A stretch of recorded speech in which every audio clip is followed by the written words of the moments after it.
Welcome everyone to another edition of Play It Through, and on this edition is Tiny Toon Adventures, brought to us by Konami. Tiny Toon Adventures featured a young group of animated school children that were set on becoming the next set of Looney Tunes characters. They attended an academy known as Acme University, and the teachers of the school were actually, well, the Looney Tunes themselves, whether it be Daffy Duck, Porky Pig, or Bugs Bunny himself. Tiny Toons would air from 1990 to 1995 and was syndicated for many years afterwards, and actually is still aired to this day on certain channels. There were many video game adaptations for Tiny Toons, including this game, a sequel, and a cartoon studio for the NES, as well as games for the Super Nintendo, Sega Genesis, Game Boy Color, and even, well, the Game Boy Advance and PlayStation 1.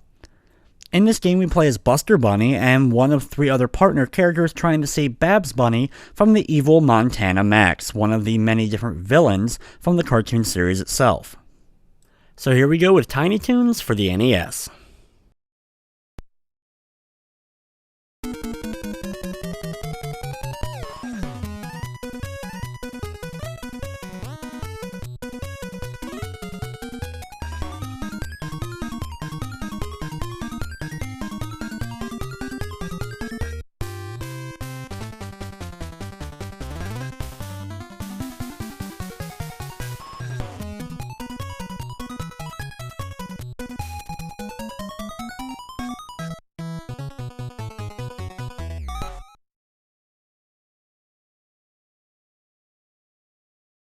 When we start the game, we get a brief story sequence featuring Montana Max saying that he has kidnapped Babs Bunny, and then we start up the actual main game, seeing 6 different levels represented by 6 different signposts all around the Acme University world.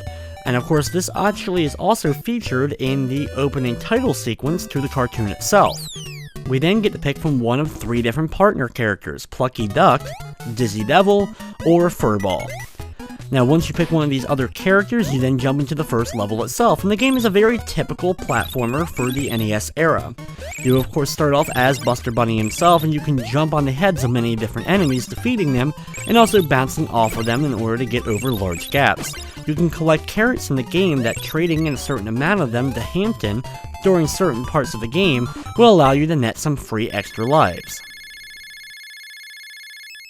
After each level, we see Concord Condor doing a little bit of voice acting actually in the game, wrapping up our high score, and then we move on to the next level.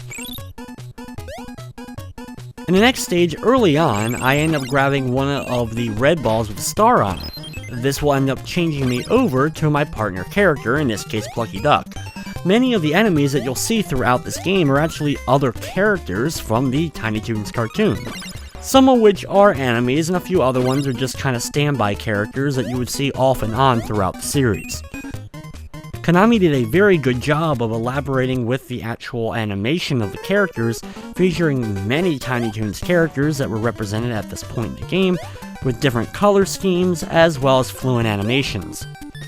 At the end of the second part of each level, you end up getting a sequence with Elmira. Now, Elmira Duff is obsessed with collecting the cuddly critters that are the Tiny Toons themselves, abducting them and then putting them into very small cages. Now, in the case of this, you're basically supposed to run back and forth, avoiding her until the exit door appears, and then running into it to move on to the third part of each of the stages. After avoiding Elmira, we move on to 1-3. Here we're doing our best to avoid all the weird enemies as we make our way through in order to complete the level and make it actually to the very first boss fight of Tiny Toons.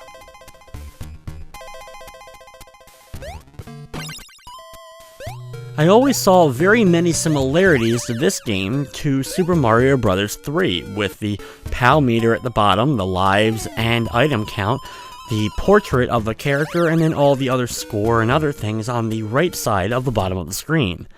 I think the references to Super Mario 3 are pretty evident. At the end of 1-3, we fight our first boss battle of the game. This evil scientist appeared a multitude of times throughout the actual Tiny Toons cartoon. Your job is to jump on his head as he skateboards back and forth, firing anvils at you. Once you're able to jump on his head 3 times, you grab a key. Grabbing the key will complete the level, showing you Concord Condor once again, and then we get to actually move on to level 2. In the game, you only start with 2 health, and once you lose that both, you lose a life, though you are able to grab hearts throughout the game, located also in balloons, just like the character changing item, in which case you'll have an extra hit in order to take damage and still be able to continue on. Of course, once you get hit multiple times, you end up losing a life and have to start back at the beginning of a section. Lose all your lives and you'll have to use a continue to start back at the beginning of the current level that you're in. Next up, we move to level 2-1, and in this level, it's a water-themed level with a bunch of beach set up, more references to Mario 3 clearly, and some spiky enemies that you'll have to avoid landing on top of. Here I end up choosing Dizzy Devil as my partner character to change to, and he actually has one of the unique abilities in the game.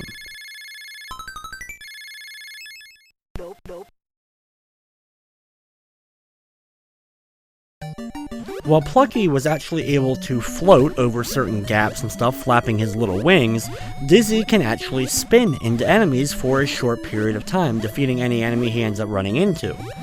The second part of level 2-2 has you swimming. Here you'll have to avoid all these swimming enemies and other spiked enemies moving around different platforms to make your way through. Any veteran, of course, of Mario 3, like I've referenced again, has no issue with this stage, as bubbles will push you up or push you down, as well as certain fishes will swim back and forth, having you either swim between them or duck on the ground itself in order to avoid taking unnecessary damage. Here, wait for this little guy to swim up in the air before you swim underneath of him, avoid the next spiked enemy just moving quickly back and forth and continue on in the level. Thankfully, the level doesn't last too long. You'll pop out of the water just in time in order to hit the exit and move on to the Elmira fight of this level. Here, just stand on the very top of the platform. Playing still as Buster, we just wait for a few seconds before jumping off the platform itself and then running over to the exit. If you time it correctly, you can jump down right after Elmira passes to the left one time and run really quickly to the exit, complete 2-2, and move on to the final part of the second level of the game. The third part is a pirate-themed level. Watch out for the pirates themselves, jump up to the very top part, and then work your way down the second part. Go into the door at the very bottom and you'll pop out just the door on the far right side of it. Here, once again, just take your time avoiding all the different pirates. If you're waiting to see Dizzy Devil, don't worry, I will choose him as my partner character for the third level as well, to make sure that I showcase his special abilities, though staying as Buster is just as easy in order to complete all the levels of the game. After reaching up to the next door, we're actually inside the pirate ship itself. Once inside here, head over to the left, you can grab an extra piece of health from the first balloon that you end up running into. Then next up, try to do your best to avoid the rats as they throw anvils at you as you make your way through the pretty tight corridors of the inside of the ship. Once you reach the bottom of the ship, you'll have to avoid some spikes that are lacing the bottom and tops of the screen. Doing little short jumps, you'll be able to jump in between the spikes, even when they sometimes fall down, in order to continue through the area, eventually making to the opposite side of the ship. Once over here, you'll reach the exit and go on to the boss fight of level 2. Here, you'll be facing off with, well, an evil pirate. No surprise, and this time, wait for him to actually spawn, then jump on his head. He'll turn into a barrel and bounce down the screen. He'll eventually fall back onto the screen from the very top. You'll be able to easily jump on top of his head again for a second hit. He'll then appear right about where you hit him the last time for the third and final time, jump on his head, defeat him, grab the key, and move on to level 3-1.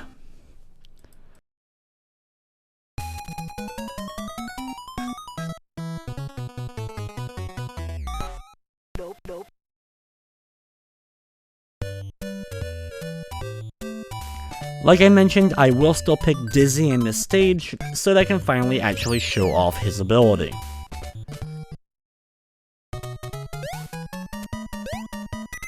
The third level of the game is a tree-themed stage. Here, watch out for some owls and squirrels during the beginning part, and quickly grab the red balloon in order to switch into Dizzy himself. Here I showcase his ability by using the spin maneuver. You can only use the spin maneuver once your PAL meter at the bottom of the screen is completely filled, though using it will allow you not only to defeat enemies, but also break open certain blocks in the game. This will of course allow you to take some shortcuts here and there throughout this level, in order to move through the game a little bit quicker.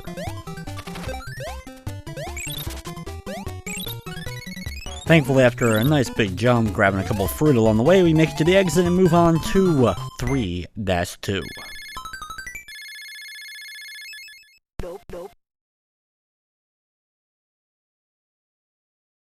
In the next level of the area, you start off once again on a giant tree. You can use your dizzy power in order to break a couple of blocks open so you don't have to actually travel downwards, bouncing along the heads in order to make it to the bottom itself.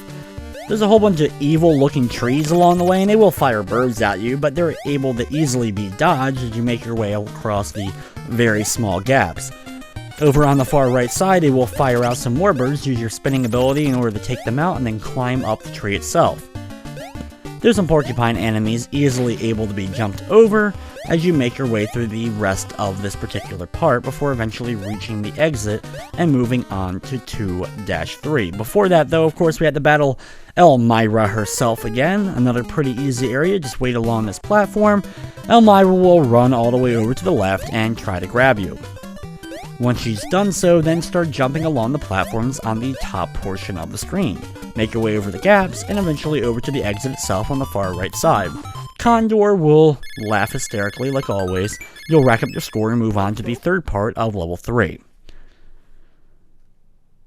At the beginning of this stage, you're actually inside of a cave area. Start off by going down using the spin ability, and you'll take out all the birds and a rat enemy at the very bottom. Be careful along the next couple of platforms that you don't end up dropping down into the water below. Here you can either jump on the rat itself by bouncing yourself off the top of the ceiling, either on top of them, or wait for your spin ability to build back up before actually going across. Make your way to the top and find the door, then jump your way along these platforms in order to make it to the top of this area before heading downwards. Here you'll land in the water safely. Thankfully the fish are on the opposite side. Then swim yourself over the next set of fish in order to make it to the exit on the right side. Once you're through here, you'll have some spike balls moving up and down at the very beginning. Just jump over them, wait for the next one to actually retreat back up into its normal position so you can sneak underneath of it and down into the water below. Here, swim underneath the actual fish enemy, then jump over the next few enemies, jumping on their heads or just waiting for them to bypass in order to get through. Here, eventually, you will run into a balloon with a heart and make it to the exit and go to the actual boss fight of level number 3. Here, you'll have to wait for the ceiling itself to stop and actually drop off the enemy.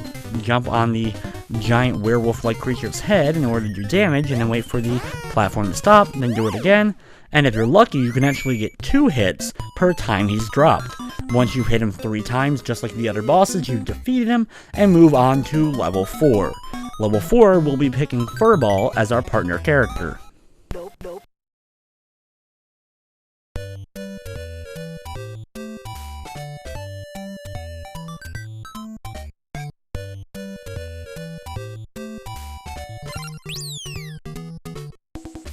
Level 4 is an urban-themed level, starting off with actually some city buildings, and then the second part being a junkyard-themed stage.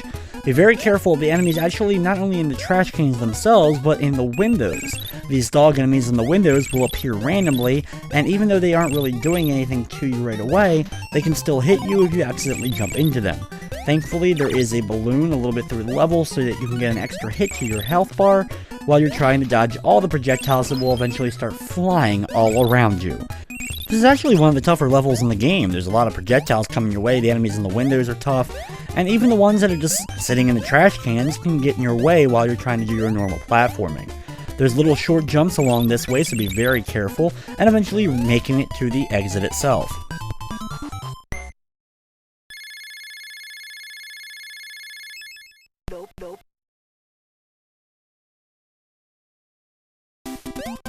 The second part of the level has you jumping on top of giant tires, as well as oil drums that are set up with little cats that will pop out and fire out projectiles. The female rat enemy, that was a mainstay of the main series itself, will make its appearance during this level, jumping over the giant fence in the background, trying to jump on top of you. She's easily able to be taken out with a single jump on top of her head, but she moves rather quickly and can still get in the way just like all the other normal guys. Thankfully, the windows aren't involved in this level, so you only have to worry about the cats popping out of the trash cans and the oil drums, as well as the female rats over the fence. For the Elmira part, if you're playing as Furball, just climb up the wall itself in order to make it to the top portion. Just hang out here for a little bit of time and eventually the exit will appear, allowing you to move on to 4-3, the final part of this level.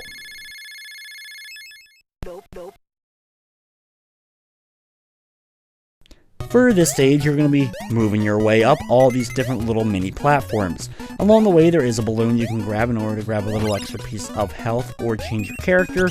You will have Sweetie, the Tweety-like representative in the Tiny Toons universe, floating down from the sky. She can do damage to you and end up taking you out, as well as you have the normal male rat enemies that will be walking back and forth.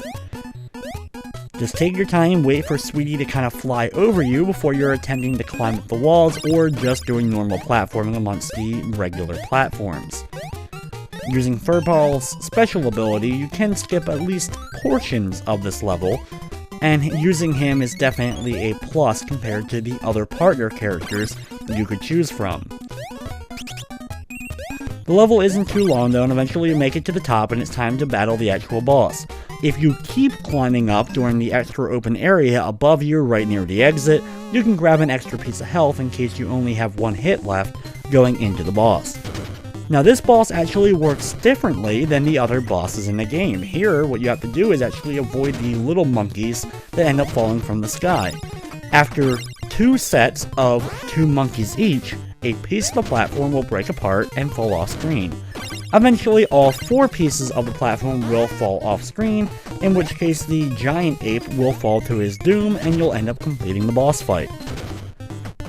The monkey can drop the little monkeys on the left or right sides of the screen. Keeping in movement will definitely help you avoid some of the damage that you may possibly take. Unfortunately, if you're on the ground, once the screen is still shaking from the monkey jumping up and down, you will be frozen in place for a couple of seconds, allowing the little monkeys to land on top of you, making this boss fight one of the tougher ones we've dealt with up to this point. Eventually, once the giant ape falls off screen, you'll grab the key and move on to the 5th level of the game, Wacky Land.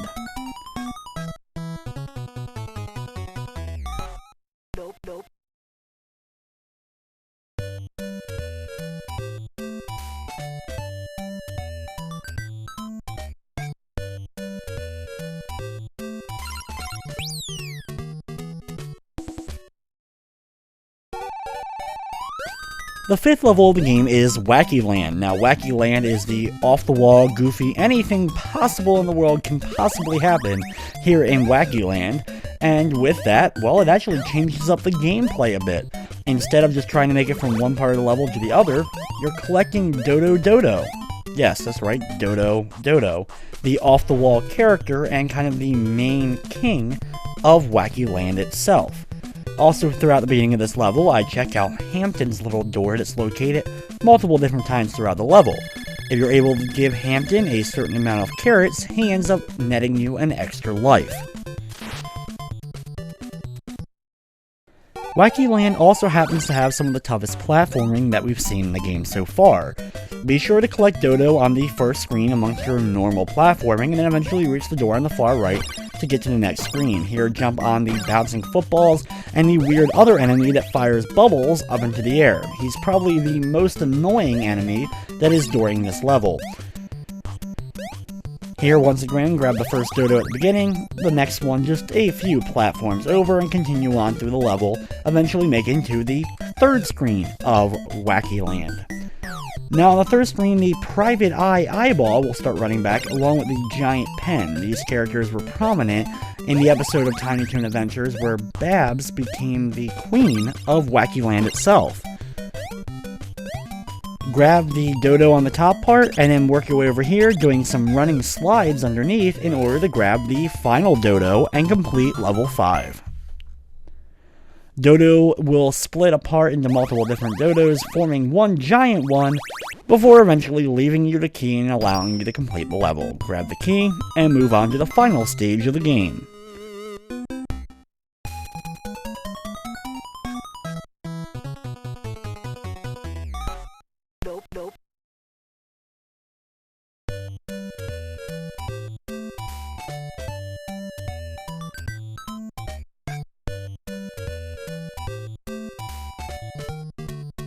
For the final level of the game, I will end up choosing Plucky, but I will stay as actually Buster throughout this level. Here is Montana Max's giant mansion. You'll have a butler at the top that will turn the lights off, making it hard to see for a short period of time. You'll have security guards in the bottom portion of the level that you'll have to jump over and on, and they will sometimes throw some projectiles as well as chandeliers that will fall from the ceiling and end up breaking once they hit the ground. On the next portion, do your running slide ability that we just really kind of discovered in Wacky Land itself, and do that underneath all the long periods of spikes until you eventually reach the door on the far right side. Once here, jump on the moving platform as it heads upwards. Here you'll have a bunch of cannons firing weird fish items. What you'll have to do is jump in between all the fish as it works its way up in order to reach the top and get to the next locked door. Once up here, you'll move on to the next portion of the mansion. Watch out for the giant muscle dog here and jump over him the best that you can. And as long as you're able to not take too much damage, after 4 or so of these guys, you will reach the door on the far right. Here you'll have a bunch of M platforms representing Montana Max himself, and they'll pop out of the wall. You'll have to jump on these in order to work your way upwards. Any fan of Chip 'n Dale Rescue Rangers for the NES will be pretty familiar with this concept. Once you reach the door at the very top, it's time for the final boss battle of the game, Montana Max himself.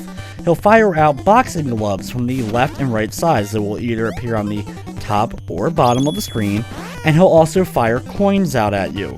Montana Max himself will appear from the left and right side openings. You'll have to bounce on the boxing gloves or the coins in order to land on top of Montana Max in order to do damage.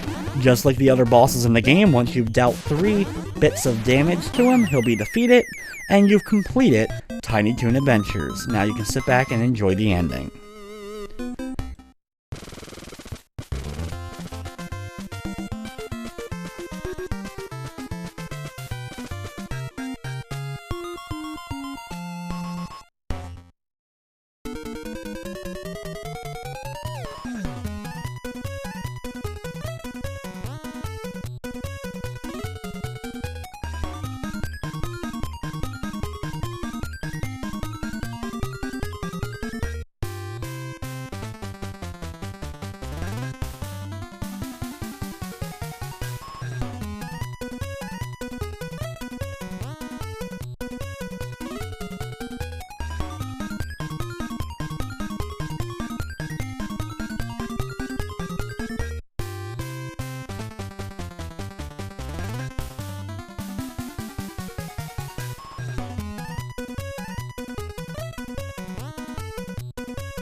So there we have Tiny Toon Adventures for the NES. It may not be the best licensed game available for the system, however, the licensed cartoon genre that was made famous really by Disney and Capcom, this game has many similarities too.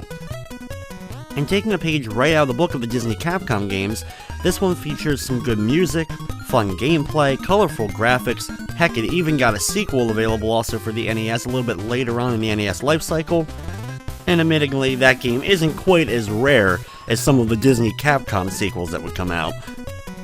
But like them, many people consider it not quite as good as this original entry. Heck, also for the NES, they actually released a cartoon animation studio. It was a game that wasn't really talked about a whole lot and really doesn't come up in conversation, but they did create it, and I guess for what it isn't too bad. We then see the Presented by Konami 1991 copyright, and then it goes to our final The End screen.